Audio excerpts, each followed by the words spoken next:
انسان سے تب تو کیا کرتا ہے؟ تو اللہ تعالیٰ نے جواب دیا کہ میں اس مسلمان کے گھر میں بیٹی عطا کرتا ہوں۔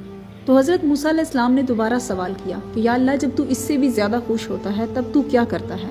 تو اللہ تعالیٰ نے جواب دیا کہ میں اس شخص کو دوسری بیٹی عطا کرتا ہوں۔ اس بات پر حضرت موسیٰ علیہ السلام نے تیسری دفعہ پھر پوچھا کہ یا اللہ جب تو اس سے بھی زیادہ خوش ہوتا ہے تب تو کیا کرتا ہے؟ تو اللہ تعالیٰ نے پھر جواب دیا کہ میں اس مسلمان کو تیسری بھی بیٹی عطا کرتا ہوں۔ سبحان اللہ۔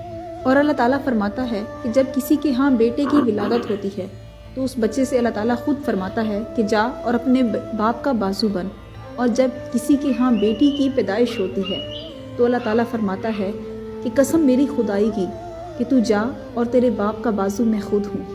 لیکن افسوس کہ ہمارے اس معاشرے میں بیٹیوں کو بوجھ سمجھا جاتا ہے، اور کسی کے ہاں اگر 2 یا 3 بیٹیوں کی پیدائش ہو جائے نا تو لوگ کہتے ہیں کہ بیچارے کی 3 بیٹیاں ہیں، پتہ نہیں کیسے ان کا بوجھ اٹھائے گا۔ تو کیا اس ویڈیو کو دیکھنے کے بعد ہمیں یہ سوچنے کی ضرورت نہیں ہے کہ بیٹیاں تو رحمت ہوتی ہیں اور اللہ تعالیٰ بیٹیاں خوش قسمت لوگوں کو دیتا ہے؟ خدا را اپنی بیٹیوں کی قدر کریں۔